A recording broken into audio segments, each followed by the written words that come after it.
Fala, torcida Alviverde, bora para mais um vídeo, mais um reactzinho top aqui do nosso canal do Verdão. 3-1 em um jogo meio que complicado, né, no primeiro tempo, mas depois Palmeiras sobrou em campo, poderia até ter feito mais de 3 aí para cima do Juventude. Vice-líder do Campeonato Brasileiro, se eu não me engano, o Palmeiras está com 5 vitórias seguidas, né? Deixa eu ver aqui. Isso mesmo, 5 vitórias consecutivas no Campeonato Brasileiro. Criciúma 2-1, Vasco 2-0, Atlético Mineiro 4-0, Red Bull Bragantino 2-1 e Juventude 3-1.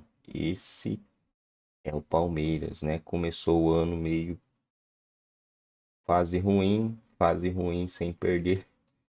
Tá aí já próximo a assumir a liderança do campeonato, que é questão de tempo. Não, tô colocando Campeonato Brasileiro do ano passado? Esse ano, Abel, eu tinha muita dúvida do que iria acontecer. Eu não sabia o que ia acontecer com o Palmeiras após a saída do Endrick. E a gente mesmo pontuou isso. Aquele último jogo dele foi uma virada de página e a partir dali começava um novo Palmeiras. E o Palmeiras tem jogado bem. Tem jogado. O Veiga cresceu de produção, o Estevão cresceu de produção, o Rony começou a aparecer mais, ontem voltou a jogar, o Flaco Lopes foi lá meter o gol dele de cabeça. Porque ele era um jogador tão grande, que ele ocupava um espaço e tinha um protagonismo tão grande, que o jogo fluía naturalmente para ele. Era um jogo mais focado em procurar o Endrick do que em fazer as coisas coletivas acontecerem. Quando o coletivo começa a acontecer, todos os outros jogadores aparecem mais. Essa é a questão. E o Palmeiras está no momento melhor da temporada. Desde então, são os melhores jogos do Palmeiras na temporada. É preciso tomar cuidado com as palavras que a gente usa para isso, porque daqui a pouco vem o cara do Nhenhenhen na internet. Falei, que absurdo, um craque. Como o Endrick dizer que o time melhorou com a saída dele. Mas eu não estou preocupado com esses caras, não. Não, eu estou fazendo um preâmbulo sobre o que eu vou falar. Na verdade, a saída do Endrick, ela proporcionou um melhor jogo coletivo.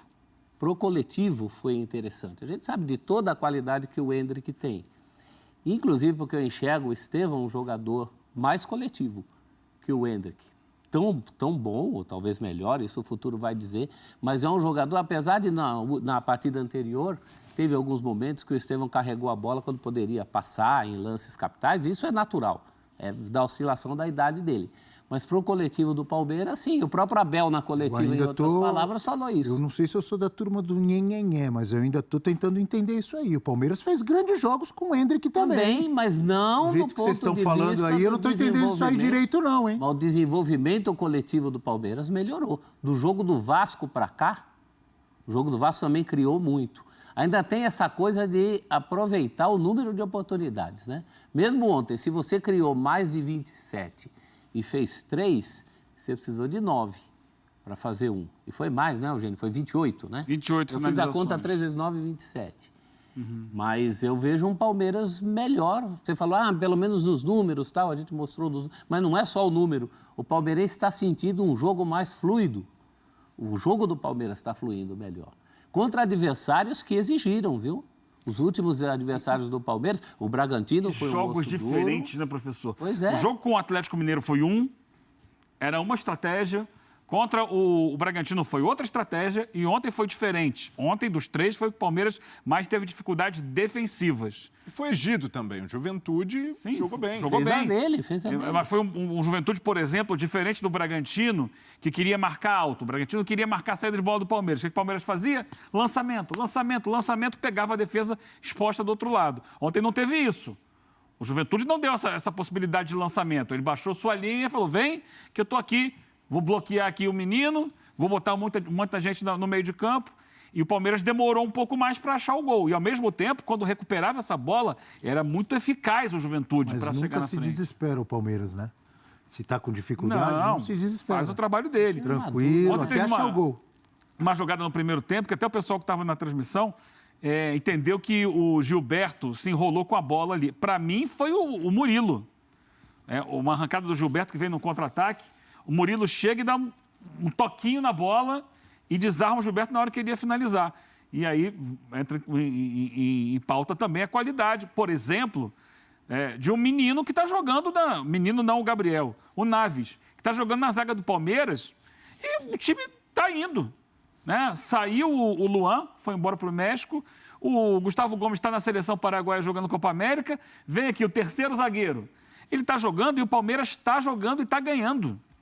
Encaixou uma sequência de vitória com bom rendimento. Isso é muito interessante da gente ver. E a maturidade, né, Eugênio? Porque você coloca qualquer outro time do campeonato, que tem um jogo como esse. O primeiro tempo, como fez o Palmeiras em casa, com a obrigação de procurar o gol, até procurou, também sofre estocadas. O jogo está difícil. Aí no segundo tempo você consegue abrir o placar. Aí um adversário murrinha, como é o Juventude, vai lá e empata. Qualquer outro time se abalaria. Você não sente o Palmeiras se abalar. A cabeça do Palmeiras não muda. Aquela coisa da, como é que é? Coração quente, cabeça fria e coração quente. E eu, cada vez que a gente vai vendo jogos do Palmeiras, eu fico pensando se o Palmeiras hoje não tem um elenco mais completo. Talvez não tenha tantos nomes badalados como tem o Flamengo, né? O Flamengo, se não for o maior elenco da América do Sul, do Brasil, à frente do Palmeiras, ele está ali entre os melhores. Mas você vê, entra Fabinho, joga. Entra o Naves, ele acabou de falar aqui, joga. Flaco Lopes, titular, foi muito bem no Paulista. Sai, fica um tempo fora, volta, joga, faz gol. Rony fica um tempo na reserva, quando volta, ou faz gol, ou dá assistência, ajuda, é muito cornetado, perde gol, mas vai lá, jogo sim, jogo não, ele está decidindo. Ontem jogou Vanderlan, já falei do Fabinho, e todo mundo que entra faz a sua parte bonitinho e não parece que o time jogou com um monte de desfalque ou com jogadores reservas. Tô errado? É isso aí. O Palmeiras tem essa consistência e é uma casca, uma memória coletiva que vem de muito tempo, um trabalho longevo do Abel. E em pontos corridos, o Abel também aprendeu a entender como funciona. Que não é normal um time oscilar. Então a gente viu o Palmeiras no ano passado ter 4 derrotas seguidas. Agora está com 5 vitórias seguidas. Mas o Abel sabe que o campeonato não se define por isso. É longo prazo, o time necessita de reinvenções ao longo desse tempo e nisso o Abel é muito bom. Então perde o Endrick, eles já têm ali uma carta na manga preparada. E Luiz Guilherme. Exato, o Luiz Guilherme também vinha sendo bastante utilizado. Então o Abel é esse cara com muito repertório e a gente sempre ressalta a força coletiva do Palmeiras. Mas, por outro lado, nas campanhas de título do Palmeiras em campeonatos brasileiros, a gente sempre olhou ali uma cereja do bolo que fez a diferença no lado individual. 2022, a bola parada do Scarpa. E ali o Palmeiras aproveitando e usando muito bem.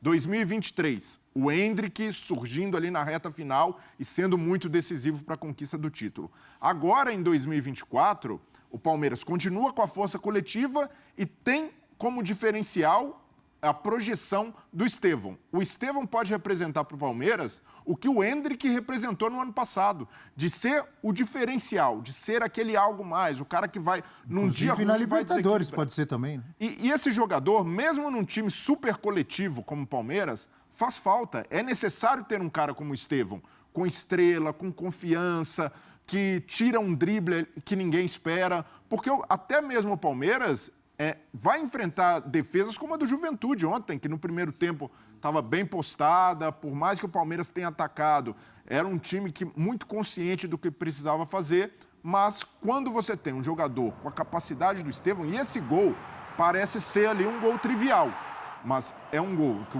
o Flaco Lopes dá uma casquinha, a bola vem rápida para ele, porque até o kick na grama sintética é diferente, e ele mata já preparando para o chute sem dar chance do zagueiro chegar travando. A maioria dos atacantes ali dominaria e quando fosse chutar, o zagueiro teria tempo de chegar, ele não dá esse espaço.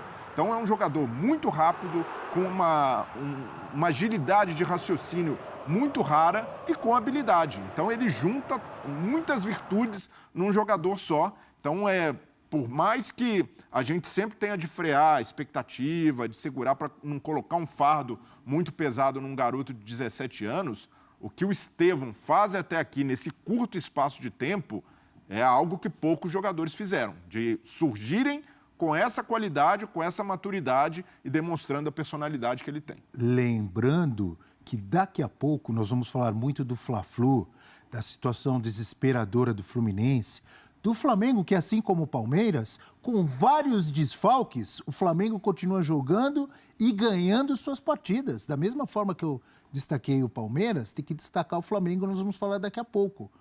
Então, nós estamos vendo, em meio à Copa América, com vários desfalques, o Flamengo segue na sua sequência de vitórias e o Palmeiras também. E o Palmeiras teve a volta do Dudu. Dá só uma olhada, ou prestem atenção, amigos e amigas do F360, na manifestação da torcida quando o Dudu é chamado e quando o Dudu vai entrar. Olha aí.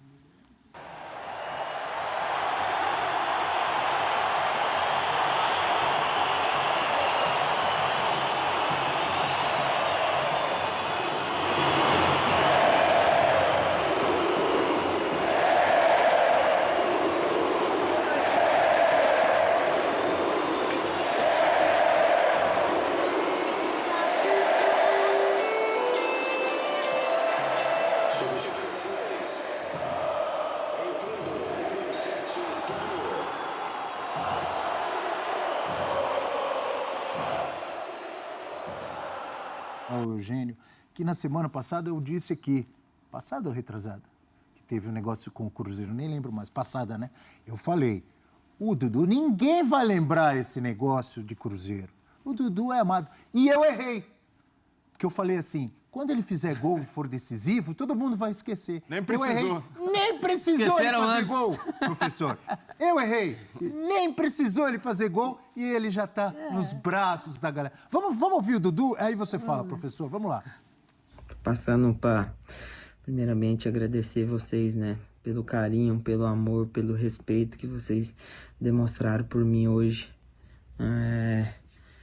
Foram 10 meses, quase 10 meses sem jogar futebol, né? Isso para um jogador de futebol é muito difícil. E eu pude voltar a jogar hoje e ver o quão vocês têm respeito, carinho e amor por mim, né? Então, poxa, eu fico até um pouco sem palavra, né? Para agradecer esse carinho que vocês demonstraram por mim. Viu, professor, como eu errei? Nem precisou ele brilhar com a camisa do Palmeiras de novo. Mas você não errou sozinho, não. Eu também fui surpreendido pela intensidade da coisa, né? Bom, é uma posição que a torcida tomou. Cadê o assunto Cruzeiro? Ninguém lembra mais. Falei pra você? Ele é muito grande na história do Palmeiras, né? E eu acho que isso só mostra a bobagem que ele ia fazendo. na ida e vinda, só mostra a bobagem. Tem certas coisas que, como vários ídolos disseram, Ademir da Guia, Marcos indiretamente falou isso, tem certas coisas que 300 mil a mais de salário para quem já ganha bem, que talvez um contrato mais longo, não compram. A torcida do Palmeiras demonstrou mais do que, não sei se é um voto de confiança, porque voto de confiança você dá para quem ainda não fez nada na vida, né? O Dudu fez muito já. Mas, pelo professor, Palmeiras. tem algo que eu acertei na minha interpretação. Quando o Abel Ferreira deu aquela coletiva para falar do Dudu, não de ontem, na semana passada, logo depois de todo o problema, eu interpretei. Falei assim, ele não usou essas palavras, mas na minha interpretação, o Abel Ferreira deixou claro, o Dudu vai jogar. Sim. Se ele estiver bem, ele vai jogar. E ele ainda falou assim, o que a gente espera dele é que ele corra, que ele marque, que ele faça gols. Aí o Abel Ferreira falou, eu estou a par de tudo o que aconteceu. Não fui ator principal, não fui ator coadjuvante. Ele se colocou fora do imbróglio Dudu, Leila Ferreira, e ele deixou claro, o Dudu, se estiver bem, vai jogar. Vai jogar. Já começou a provar. Não estou dizendo que ele vai ser titular. É isso. Mas ele vai. Se ele estiver bem, ele vai ser titular, Breno. Vai jogar quando Você tiver. tem dúvida? Quando for útil, quando o time pedir. Então, mas o Abel deixou isso muito claro. Legal, estamos felizes com a volta do Dudu e foi bom também da parte do Abel que ele poderia ali, de certa forma, jogar um pouco do ranço da diretoria, que ficou, e até pelas palavras da Leila a gente percebe que o Palmeiras não ficou satisfeito com a postura do Dudu, para o campo. Mas ele não transferiu isso. Ele tratou o Dudu como um jogador do grupo, até pelos desfalques, então não teve o Lázaro no jogo, já perdeu mais uma opção para jogar pelo lado esquerdo, mas ele voltou o Dudu a jogar, ele dá oportunidade, mas fez uma ressalva e bateu nessa tecla. Para jogar, vai precisar ter dedicação e vai precisar recuperar o tempo perdido. E aí ele falou, ele está voltando com Mas nenhuma comboio novidade, andando. Breler. O Abel, se não tiver bem com ele, Rony vai pro banco, Gabriel Menino vai pro banco, Patrick de Paula vai embora. Quem não tiver bem, não joga. Então, mas tem uma diferença agora do Dudu, que é a torcida ovacionou, virou a página, mas, por outro lado, o Abel, a diretoria, a comissão técnica ganharam força para, num momento de baixa, e aí estou falando do Dudu demorando a voltar à sua forma, caso isso não ocorra de forma imediata, para que ele jogue o que o campo pedir.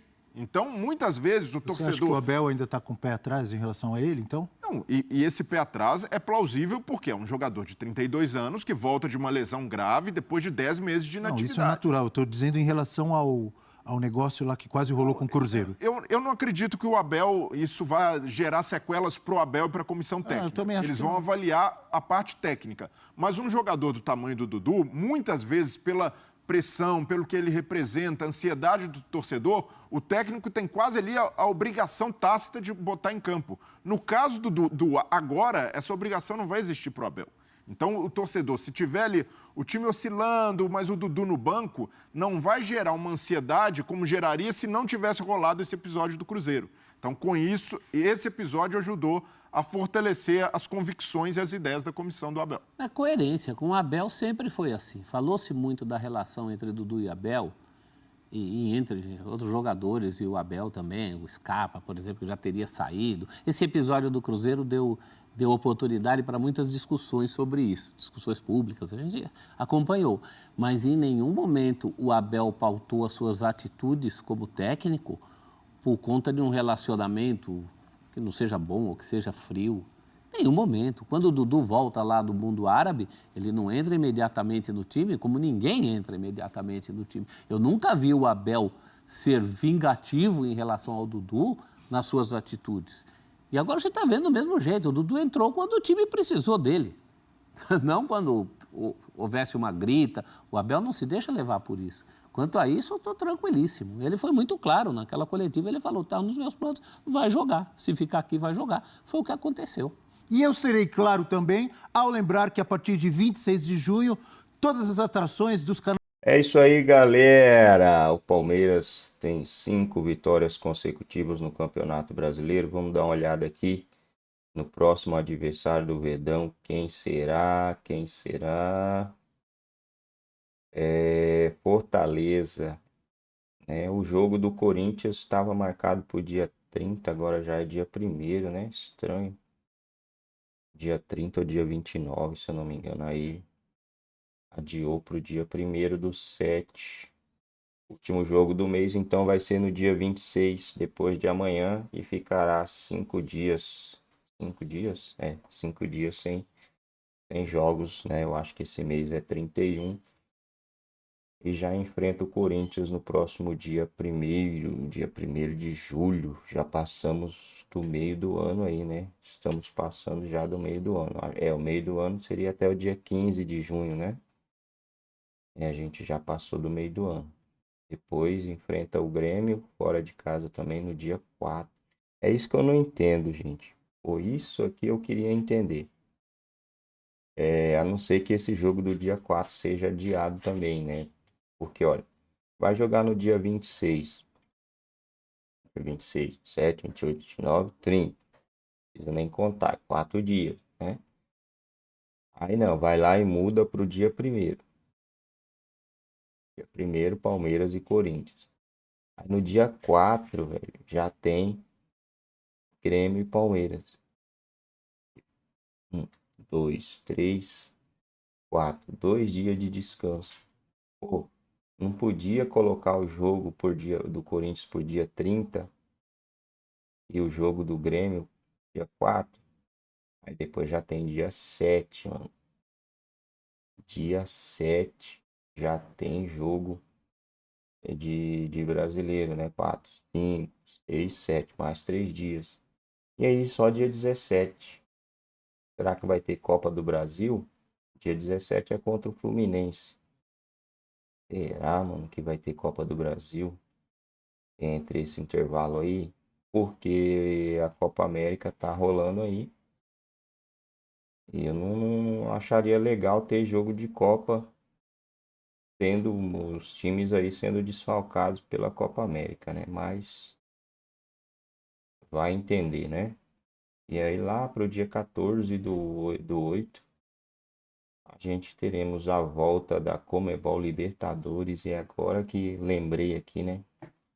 É o Botafogo, mas o Botafogo não tá lá essas coisas não, né? A gente achou que... A gente achou não, né? O Botafogo deu algum sinal ali, assumiu a liderança e tal.